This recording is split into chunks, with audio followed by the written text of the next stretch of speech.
Quand on pense aux divinités du ciel, on pense souvent à Ouranos, le ciel étoilé. On pense aussi aux multiples faces du soleil avec Hypérion, Hélios et Apollon. On pense encore aux multiples faces de la lune avec Sélénée, Artémis et Hécate. On pense enfin aux constellations qui reflètent les mythes des humains. Pourtant, on oublie souvent qu'une divinité vient joindre la nuit au jour, Éos, et qu'elle apparaît dans les plus anciens textes de la littérature grecque. Prenons le temps d'observer son histoire par le petit bout du mythe. Aujourd'hui, Éos ou l'aurore aux doigts de rose.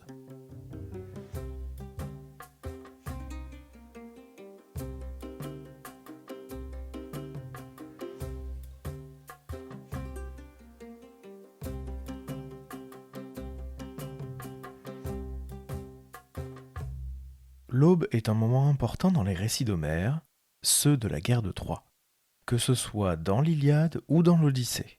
Elle annonce la reprise prochaine des combats. Peut-être avez-vous déjà lu ou entendu l'épithète homérique de cette déesse, appelée bien souvent Aurore aux doigts de rose, qui se dit Rhododactylos Eos dès le premier chant de l'Iliade d'Homère. Et voici sa première apparition. Le soleil plonge et l'ombre vient.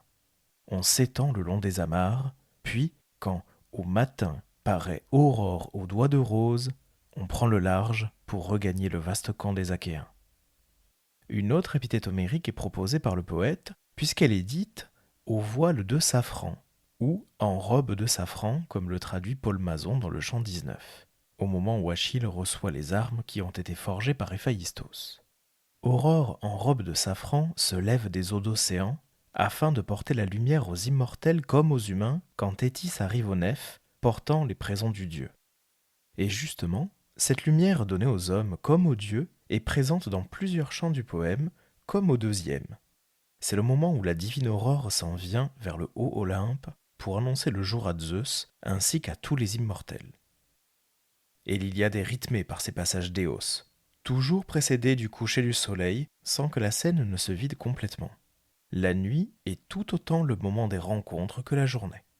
Cette Éos est une grande divinité de la même génération que Zeus. Elle est la fille du titan Hypérion, l'incarnation du soleil au zénith ou de la lumière céleste. Son nom signifie justement celui qui est au-dessus. Éos a pour mère la titanide Théia, dont le nom signifie la divine. Éos est donc une descendante directe de l'union du ciel, Ouranos, et de la terre, Gaïa. Laissons parler le poète grec archaïque Hésiode dans sa Théogonie. Théia mit au monde et le grand soleil, et la brillante lune, et Aurore, qui luit pour tous ceux d'ici-bas, comme pour les dieux immortels, maîtres du vaste ciel. Cette généalogie est suivie par tous les auteurs, faisant d'Hélios, le soleil, Éos, l'aurore, et Sélénée, la lune, les trois membres de la même fratrie. Et ces divinités célestes ont un cycle très réglé et connu des anciens. Lors de l'épisode de la gigantomachie, ce combat entre les géants, les fils de la terre, et les dieux olympiens, sous les ordres de Zeus, Zeus commande aux trois membres de la fratrie, comme nous le rappelle Apollodore. Il existait chez les dieux un oracle qui disait que nul géant ne pouvait périr par les dieux seuls, mais que, si un mortel s'alliait aux dieux, les géants mourraient. Quand elle l'apprit, Gaïa se mit en quête d'une drogue, pour que les géants ne puissent pas succomber non plus sous les coups d'un mortel. Mais Zeus défendit à l'aurore, à la lune et au soleil de se montrer, et, devançant Gaïa, il cueillit lui-même la plante, tout en faisant appel, par l'entremise d'Athéna, à l'alliance d'Héraclès. Pendant la guerre de Troie aussi, Éos est retenu, tout du moins après cette guerre et après les différents retours des Grecs dans leurs contrées respectives. On appelle les récits de ces retours les nostoi. Le nostos le plus connu est celui d'Ulysse, c'est l'Odyssée. L'extrait suivant se situe au moment où Ulysse retrouve son épouse Pénélope à Ithaque. L'aurore aux doigts de rose les eut trouvés pleurant, sans l'idée qu'Athéna, la déesse aux yeux pères, eut d'allonger la nuit qui recouvrait le monde. Elle retint l'aurore au bord de l'océan, près de son trône d'or, en lui faisant défense de mettre sous le joug, pour éclairer les hommes, ses rapides chevaux, Lampos et Phaéton, les poulains de l'aurore. Le poète nomme les deux chevaux d'Éos, Lampos, c'est-à-dire le brillant, le resplendissant, et Phaéton, qui brille comme le soleil. Les 3 membres de la fratrie, Hélios, Séléné et Éos, possèdent un char tiré par des chevaux, dont le nombre peut varier et se situe souvent autour de 4. Mais elle est aussi accompagnée des heures, les déesses des saisons. Les heures peuvent être 12 et servir de cortège à Éos, comme représentation des signes du zodiaque, ou bien être les servantes des rats si elles ne sont que 4. Le poète d'époque tardive Quintus de Smyrne décrit justement l'ensemble du cortège d'Éos au détour d'une comparaison du cortège de l'Amazone Penthésile. Telle paraît Éos, lorsqu'elle descend de l'Olympe inébranlable, le cœur enorgueilli par l'éclatante blancheur de ses chevaux. Les heures aux jolies tresses lui font un cortège, mais aucune d'elles n'égale le rayonnement de sa splendeur, quoique leur beauté soit sans tache. Telle Penthésile s'avance vers la ville de Tros, superbe au milieu de ses Amazones. Éos a connu de nombreuses liaisons, mais elle a épousé un fils de Titan, de la même génération qu'elle, le dieu Astréos, ou Astraios en grec, dont le nom est à rapprocher du mot grec aster, qui désigne un astre, un objet du ciel. Et voici justement comment Hésiode poursuit sa généalogie des dieux. Unie à l'amour de Cryos, Eurybie, divine entre les déesses, enfanta le grand Astraios, et Pallas et Persès, qui entre tous brillaient par son savoir. À Astraios, Aurore enfanta les vents au cœur violent, Zéphyr, qui éclaircit le ciel, Borée à la course rapide, Notos enfin, naquirent de l'amour de la déesse entre les bras du dieu. Et, après les vents, déesse de l'aube, elle enfantait l'étoile du matin et les astres étincelants dont se couronne le ciel. On vient de le voir, Éos et Astréos sont les parents des vents, appelés anémoi par les Grecs. Leur nombre varie fréquemment, mais les auteurs s'accordent sur certains noms, dont les principaux sont Borée, le vent froid du nord, Zéphyr, le vent bienfaisant de l'ouest, et Notos, le vent chaud du sud. Ajoutons à cette liste Euros, le vent de l'est, qui n'est pas cité par Hésiode, mais aussi Césias, le vent du nord-est, Apéliote, celui du sud-est, Lips pour le sud-ouest et Skiron pour le nord-ouest. Pour récapituler, si l'on prend une rose des vents depuis le nord dans le sens des aiguilles d'une montre, on a Borée, Césias, Euros, Apéliote, Notos, Lips, Zéphyr et Siron. Hésiode l'a précisé aussi, Éos est la mère de l'étoile du matin, Éos Phoros, littéralement le porteur d'aube ou porteur d'aurore, assimilé au dieu Lucifer des Romains, puisque lui aussi est porteur de lumière en latin. A l'inverse, l'étoile du soir, Hespéros, n'est pas toujours présent chez les auteurs. Les autres astres sont eux aussi les enfants de ce couple divin, tous arrangés par Koios ou Céos, le père de Léto, qui agence les constellations dans le ciel. Cela dit, Éos a connu d'autres amours qu'Astréos, et a eu quelques autres enfants. Tout cela vient d'une malédiction lancée par la déesse Aphrodite. Les auteurs antiques sont peu loquaces sur cet épisode, à tel point qu'il fait l'objet d'une simple parenthèse dans un récit de la bibliothèque d'Apollodore dont voici l'intégralité. Aphrodite rendait l'aurore perpétuellement amoureuse parce qu'elle s'était unie à Arès. C'est court. Cette Aphrodite, jalouse de voir son amant s'unir à une autre, conserve une rancune tenace. Les auteurs ont du mal à compter les différents amants de la déesse, et parmi eux, gardons-en 3 importants, Orion, Céphale et Titonos, ou Titon. Orion semble être le premier humain duquel Éos tombe amoureuse. Orion est un être gigantesque, chasseur et ami de la déesse Artémis. Un épisode complet de ce podcast est consacré à ce personnage, donc je vous y renvoie. Dans son périple pour recouvrer la vue, Orion est enlevé par Éos et emmené sur l'île de Délos, l'île de naissance d'Apollon. Ce géant a affaire avec le dieu du soleil Hélios, le frère d'Éos, puisque c'est lui qui est censé lui redonner la vue. Mais le lien entre Éos et Orion est bien ténu, nous n'avons que des mentions très limitées chez les auteurs. Les 2 autres liaisons sont plus développées.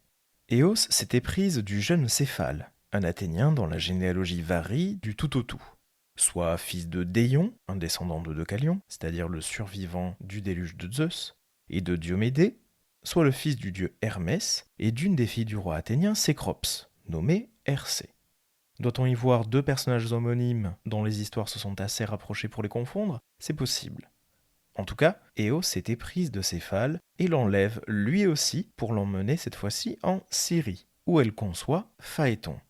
Il s'agit du même héros qui est censé avoir joué avec les reines du char du soleil, dont il est peut-être le fils. Et là, on voit encore que les auteurs divergent. Mais revenons à Céphale. Le jeune homme désire plus que tout rentrer en Attique, à Athènes. Il était fiancé à la jeune Procris. Voici ce que Céphale raconte lui-même dans les Métamorphoses d'Ovide. Le second mois s'écoulait depuis la cérémonie sacrée qui nous avait unis. Je tendais mes filets au cerf cornu lorsque, un matin, du sommet de l'Hymette, toujours fleuri, l'aurore, dont la lumière de safran venait de chasser les ténèbres, m'aperçoit et m'enlève malgré ma résistance. Qu'il me soit permis de dire la vérité sans offenser cette déesse. Que son visage de rose ait tout pour charmer. Qu'elle tienne sous sa loi les confins du jour et les confins de la nuit, qu'elle s'abreuve de nectar, soit. Moi, j'aimais Procris. Je n'avais que Procris dans le cœur, que Procris à la bouche. J'alléguais les lois sacrées du mariage, nos embrassements tout nouveaux pour nous, notre union récente et nos premiers rapprochements dans la couche que je venais de quitter. La déesse fut indignée. Cesse tes plaintes, ingrat, me répondit-elle. Garde Procris. Si je vois clair dans l'avenir, tu regretteras de l'avoir gardée. Et, furieuse, elle me renvoya à celle que j'aimais. Dans la même veine, le fabuliste Hygin noircit encore le portrait d'Éos dans la fable qu'il compose, et il la présente d'ailleurs comme l'épouse de Titon. Procris, fille de Pandion. Céphalus, fils de Déion, l'épousa. Unis d'un amour réciproque, ils se jurèrent mutuellement de ne pas coucher avec quelqu'un d'autre. Comme poussé par son goût pour la chasse, Céphalus était allé un matin en montagne. Aurora, l'épouse de Titon, s'éprit de lui et lui demanda de coucher avec elle, ce que Céphalus refusa, vu le serment fait à Procris. Aurora lui dit alors « Je ne veux pas que tu rompes ton serment, à moins qu'elle ne l'ait rompu la première. » Elle lui donne donc la forme d'un voyageur et lui fournit des cadeaux de prix à remettre à Procris. Venu sous sa nouvelle forme, Céphalus remit les cadeaux à Procris et coucha avec elle. Aurora lui retira alors sa forme de voyageur. Lorsqu'elle vit Céphalus, elle comprit qu'elle avait été trompée par Aurora et alla se réfugier dans l'île de Crète, où chassait Diane. Quand elle la vit, Diane lui dit « Ce sont des vierges qui chassent avec moi. Tu n'es pas vierge, écarte-toi de cette compagnie. » Procris lui révéla ses malheurs et la ruse d'Aurora. Touchée de pitié, Diane lui donne un javelot que personne ne pouvait éviter, et le chien l'élapse, qu'aucun fauve ne pouvait mettre en fuite, et lui ordonne d'aller se mesurer à Céphalus. Les cheveux coupés, pareil à un jeune homme, elle se rendit, selon la volonté de Diane, auprès de Céphalus, le défia et l'emporta sur lui à la chasse.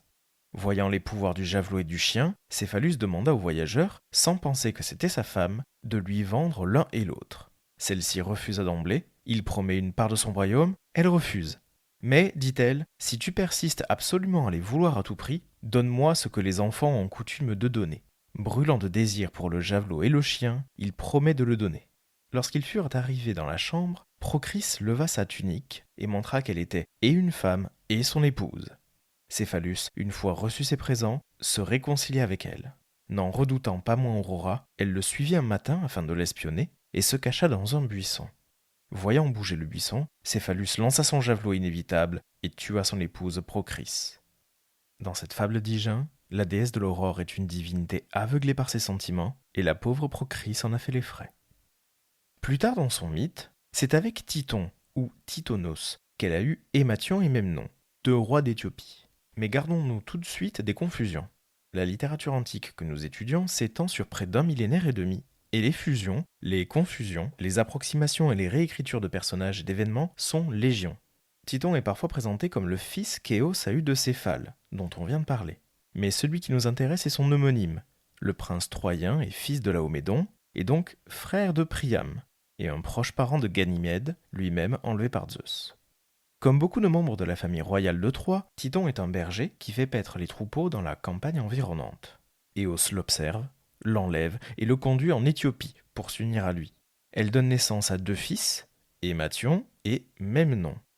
Focalisons notre attention sur le personnage de Titon, et laissons Aphrodite raconter à Anchise l'histoire de ce couple, juste après avoir rappelé l'enlèvement de Ganymède par Zeus et les présents offerts par le dieu au père du prince. C'est encore un homme de votre race que Titon, pareil aux immortels, fut enlevé par Aurore au trône d'or. Elle s'en fut demander aux Chronides, aux nuées sombres, de lui donner l'immortalité et la vie pour toujours. Zeus y consentit d'un signe de tête et exauça son vœu. Quelle naïveté! Elle ne songea point en son esprit l'auguste aurore à demander la jeunesse et la faveur d'effacer la funeste vieillesse. Tant qu'il avait la charmante jeunesse, il jouissait de l'amour d'Aurore au trône d'or, fille du matin, et demeurait sur les bords d'océan au bout de la terre. Mais quand les premiers poils grisonnants se répandirent sur son beau front et dans sa noble barbe, l'auguste Aurore s'éloigna de son lit. Elle le nourrissait de froment et d'ambroisie au fond de sa demeure et lui donnait de beaux vêtements. Mais lorsque l'odieuse déesse l'eut accablé de tout son poids et qu'il n'eut plus la force de mouvoir ni de soulever ses membres, voici quelle idée parut la meilleure à son esprit. Elle le déposa dans un appartement dont elle poussa les portes éclatantes. Il répand sans cesse un flux de paroles et n'a plus rien de la vigueur qui résidait naguère en ses membres flexibles. Et dans ce poème, dans cet hymne homérique à Aphrodite, la demande d'Éos d'offrir la vie éternelle à Titon vient du fait que sa sœur, Sélénée, déesse de la lune, a obtenu un pareil honneur pour son amant Endymion, lui conférant une jeunesse éternelle grâce au sommeil dans lequel il est plongé.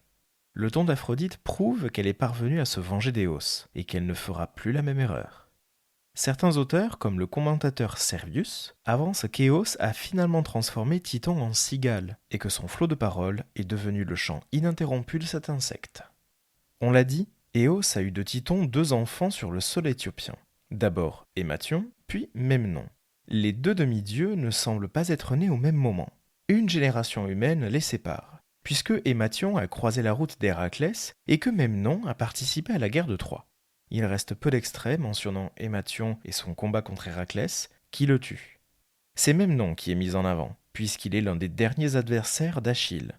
Même si l'aurore semble neutre dans l'Iliade, puisqu'elle survole les humains et les dieux, comme la plupart des divinités, elle a choisi un camp, celui des Troyens, puisque ses enfants sont de sang troyen.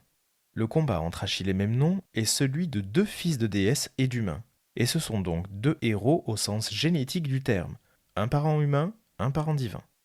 Leur force et leur habileté sont immenses, mais leur arrogance l'est aussi. Leur combat est rapporté dans la suite d'Homère ou les post-homériques du poète Quintus de Smyrne. Et Memnon prend la parole. Maintenant, je compte bien que tu vas accomplir ton triste destin et mourir, terrassé par mon bras. Tu ne sortiras plus vivant de la bataille. Misérable, pourquoi donc égorgerais-tu sans pitié les Troyens ? Ah, tu te flattais de valoir 100 fois mieux que tous les hommes, d'avoir pour mère une immortelle, une Néréide. Eh bien, il est désormais venu pour toi le jour fatidique, car je suis de la race des dieux, moi le fils vaillant d'Éos, que les Hespérides au teint de lys ont élevé, hors de ce monde, sur les rives de l'océan. Étant qui je suis, aurais-je lieu de me dérober devant toi ? Dussions-nous lutter jusqu'à la mort ? Je sais combien ma mère divine l'emporte sur la Néréide dont tu prétends descendre toi-même. L'une procure la lumière aux bienheureux comme aux mortels, il est en son pouvoir de conduire à leur terme, sous la voûte de l'Olympe immuable, toutes les belles et nobles œuvres qui servent au bonheur des hommes. L'autre reste blottie dans les abîmes inféconds de la mer. Elle vit avec des monstres, paradante au milieu de ces poissons, oisive et ignorée. Je ne me soucie point d'elle, et ne la tiens point pour l'égale des immortels du ciel. Et la bataille entre les 2 héros est sanglante, et la déesse de la guerre, Enyo, rallonge la journée pour que tous, à la fois dieux et mortels, puissent assister à ce combat magistral. Et le poète poursuit. Là donc, parmi les morts et le sang, guerroient les glorieux fils des bienheureux, sans pouvoir assouvir leur mutuelle rancœur, quand soudain la discorde lève la balance douloureuse du combat. L'équilibre des plateaux se rompt, et voici que le Péléide touche le divin Memnon à la base de la poitrine. Son glaive noir lui ressort par le dos. La vie du héros se brise sur le cou en pleine fleur. Il tombe dans un sang noir. Son armure sonne avec un indicible fracas. La terre retentit sous lui, et ses compagnons, pris de panique, se dispersent. Éos pousse un cri de douleur et se voile dans les nuages. La terre s'embrume. Mais déjà, tous les vents, à tire-d'aile, sur ordre de leur mère, accourent d'un seul train dans la plaine de Troie. Vite, ils enveloppent le mort. Puis, en levant soudain le fils d'Éos, ils l'emportent dans une vapeur blafarde, le cœur désolé par la mort de leur frère péri au combat. L'éther gémit alentour. Les gouttes de sang que ses membres laissent alors tomber sur la terre se sont changées en reliques qui garderont sa mémoire jusque dans les générations à venir. Les dieux en effet ont rassemblé ces éclaboussures éparses pour en faire un fleuve bruissant. le Paphagloneios, comme l'appellent tous les habitants qui vivent sous les derniers contreforts du massif idéen. Son cours, sur la terre nourricière, charrie du sang chaque fois que revient le triste anniversaire de la mort de Memnon. Une odeur atroce, insupportable s'exhale de ses os, comme si une blessure fatale épanchait encore les effluves nauséabonds d'une humeur corrompue. Telle a été la volonté des dieux. Cependant, à tire-d'aile, les vents emportent, en rasant le sol, le fils vaillant d'Éos derrière un sombre voile de ténèbres.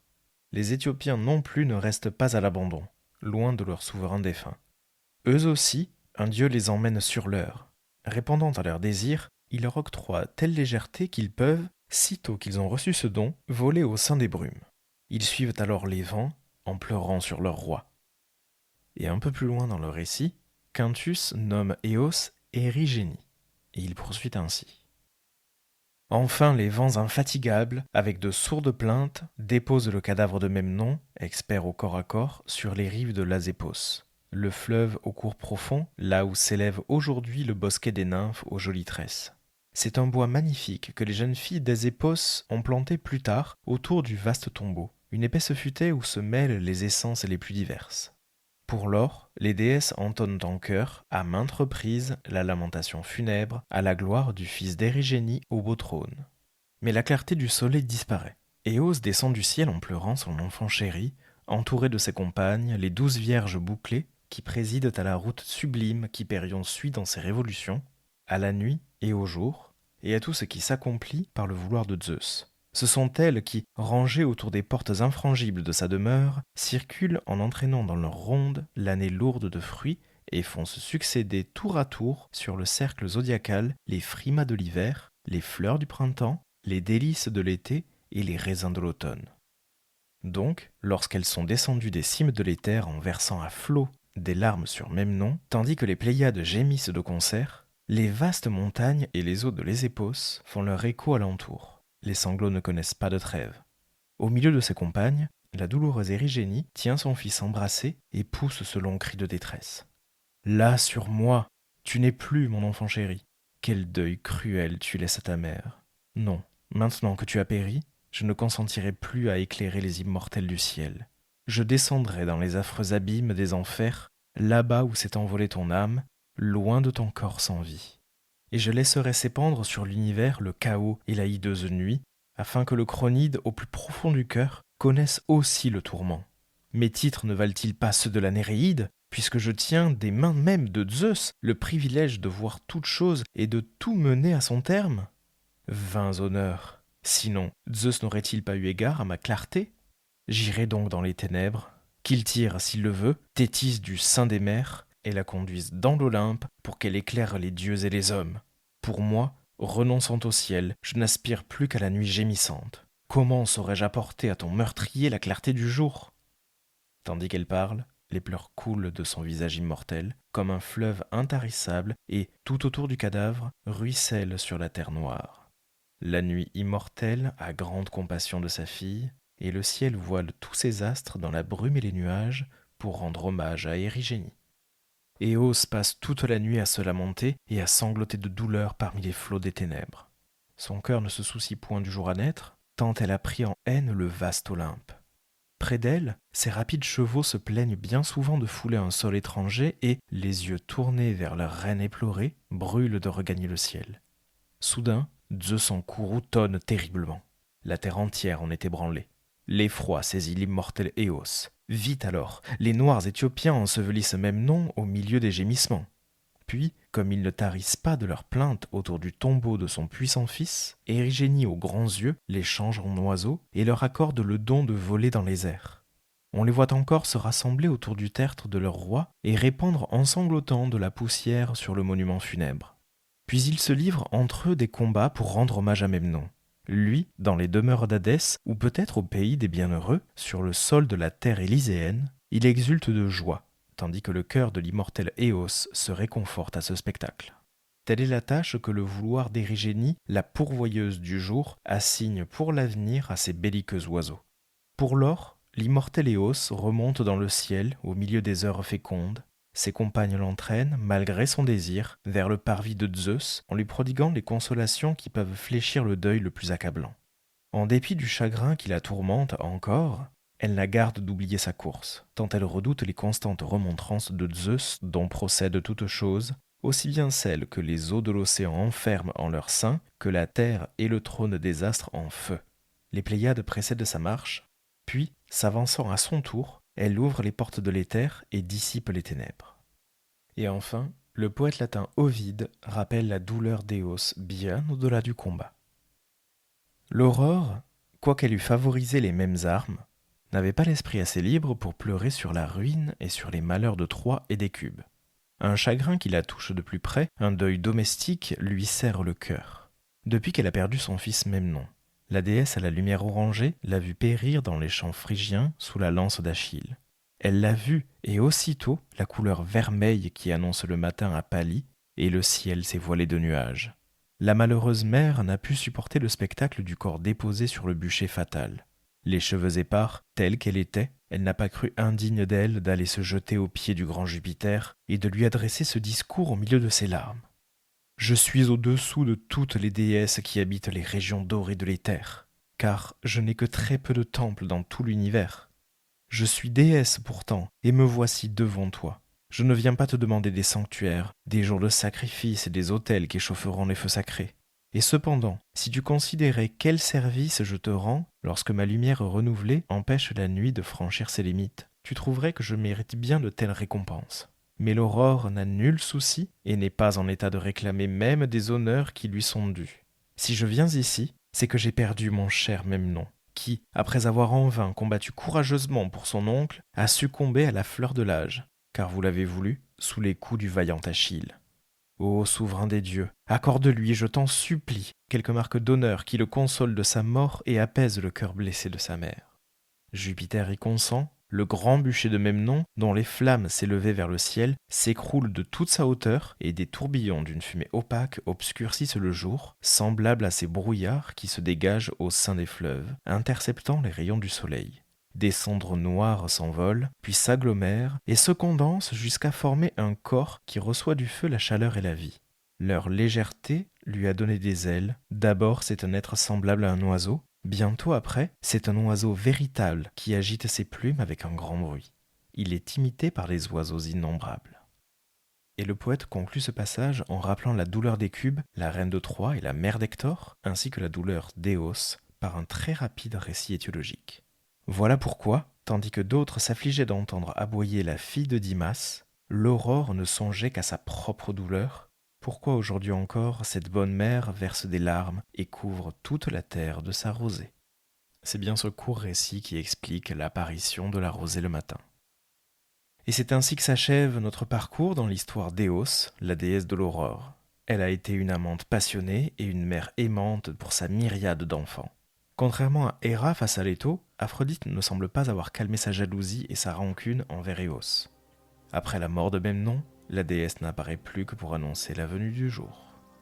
Merci d'avoir écouté cet épisode du podcast par le petit bout du mythe. N'hésitez pas à vous abonner à ce podcast sur votre plateforme de streaming préférée et à laisser 5 étoiles sur Apple Podcast et Spotify. Partagez cet épisode sur les réseaux sociaux pour que nous soyons toujours plus nombreux à faire vivre ces petites histoires de la mythologie. Vous pouvez prolonger l'aventure en lisant certains ouvrages qui ont été cités. Je vous mets la bibliographie en description et dans l'article du jour sur le site du podcast. Le tout accompagné d'un dossier documentaire. À bientôt pour un nouveau coup d'œil par le petit bout du mythe.